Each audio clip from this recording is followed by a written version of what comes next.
let's get to our presentations. Just wanted to take a moment to welcome two representatives from the Office of the Attorney General who are here and who probably know more about the status of legislative changes than we do. European Union representative, UB students and staff, and of course all the NGOs that are in the room. We look forward to having a really collective conversation following the presentations. First presentation is by Ms. Dona Da Costa-Martinez, who is no stranger to us.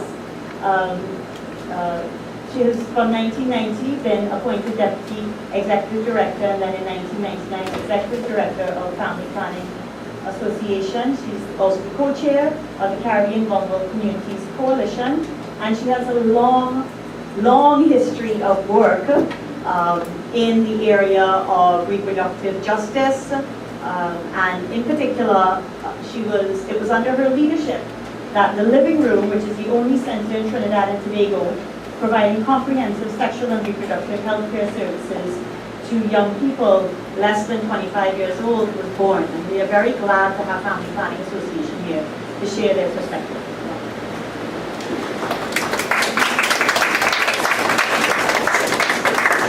Thank you very much, Gabby. Good morning to everyone, friends, colleagues, co-workers, everybody. It's really a pleasure for me to be participating on this panel here this morning to bring the Family Planning Association's perspective to this whole issue of child marriage and age of consent.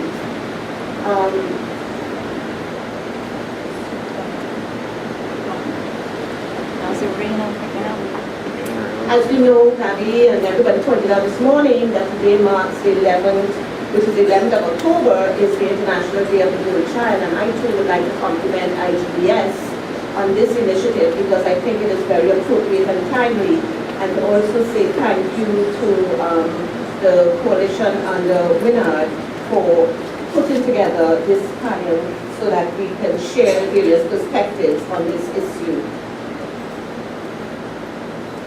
One of the things that I think we should start with, and I want to just drop something. I want to say that a lot of what is going on around this issue is my personal feeling that a lot of it has to do with sex and sexuality and our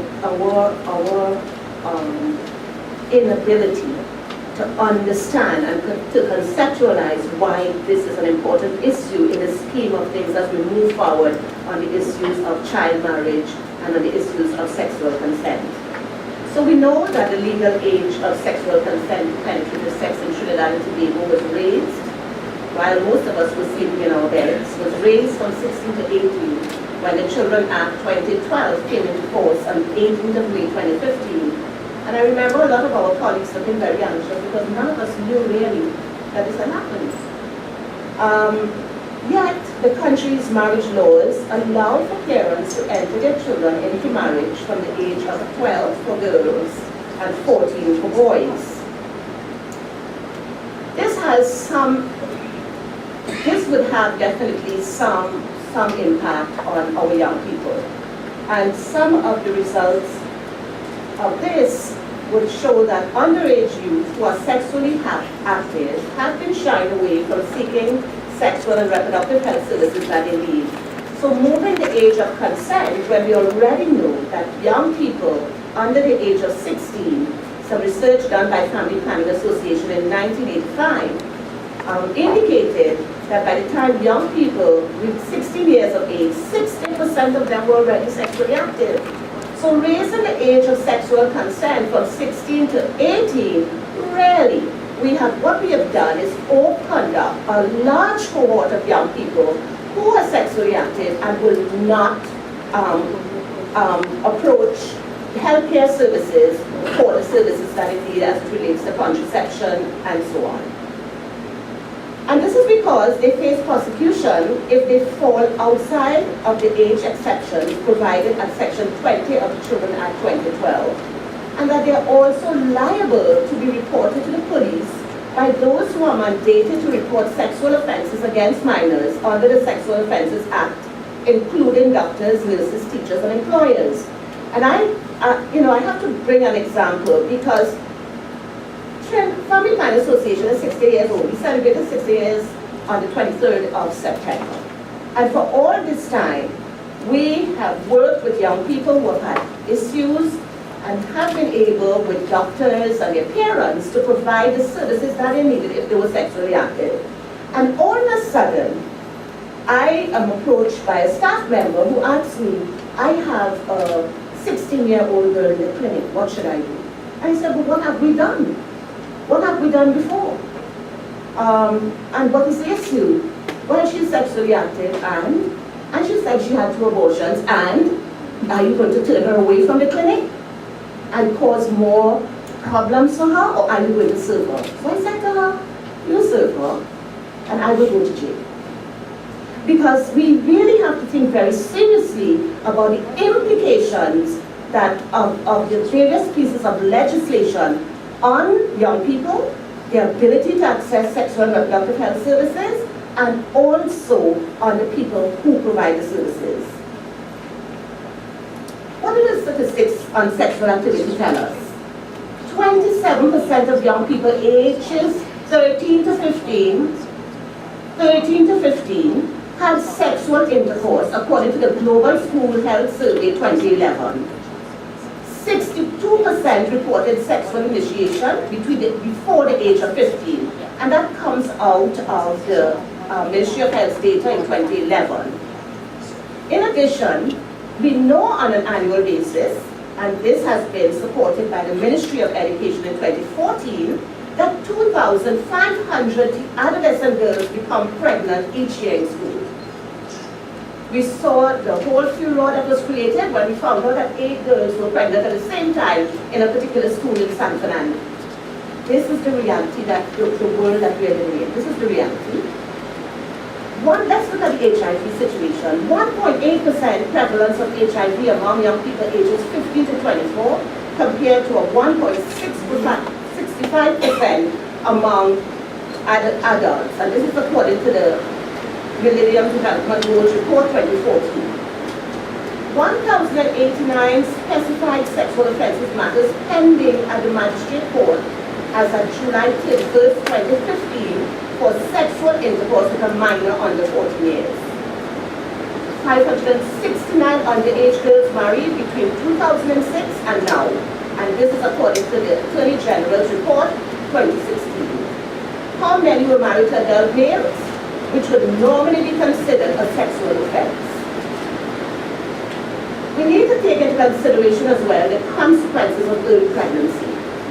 We know it all, we know these risks. Risk of early pregnancy and childbirth are well documented in various reports. We talk about the increased risk of dying because they're too young to have babies. We talk about the increased risk of premature labor, the complications that may arise during delivery, the low birth rate, and a higher chance that the newborn will not survive. Let's get to the heart of the matter. The medical chief of staff noted, out of one hospital in Trinidad and Tobago, there were 74 girls under the age of 16 who gave birth at the hospital in 2015. A small number, no? The medical chief of staff at that point called for the need to address contraceptives to prevent teenage pregnancy. The Minister of Education stated in The Guardian of 13th of May 2016, we know that there is a problem of sexual activity among our school children. We cannot hide the fact. So why the hypocrisy?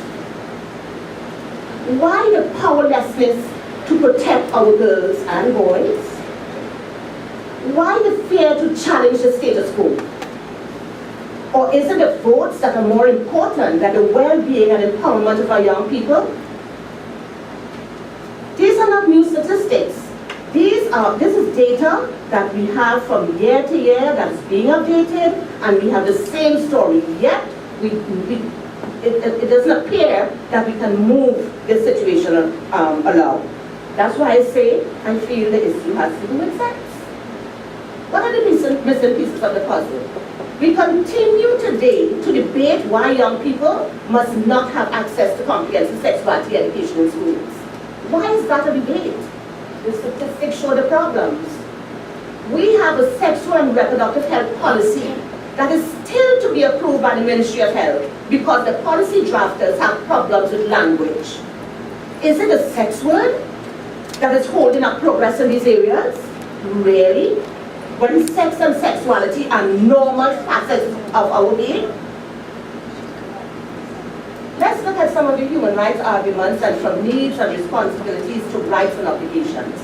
Because I don't think Folade said the time is now, the coalition is saying the time is now. Everyone who thinks this is an issue of great concern is saying the time is now. But how can we get to now? Some of the recommendations that we would like as a coalition to consider is that we should put into law 16 years as the age of consent to medical services. Provided in the law that guidelines are to be worked out for determining the gillic competence of a child, that is, finding out whether the child is sufficiently mature and intelligent to give valid consent for medical attention. We need to revise the respective acts, policies, protocols to allow medical personnel to provide sexual and reproductive health services to any gillic competent child with no requirement to report the child and no fear of prosecution. This is in situations where the provider has been unable to persuade the child to inform his or her parents or guardians. In the professional judgment of the provider, the child is likely to begin or to continue sexual activity, and without such services, the child's physical and or mental health is likely to suffer. We need to introduce age-appropriate comprehensive sexuality education for primary and secondary schools and also out-of-school youth.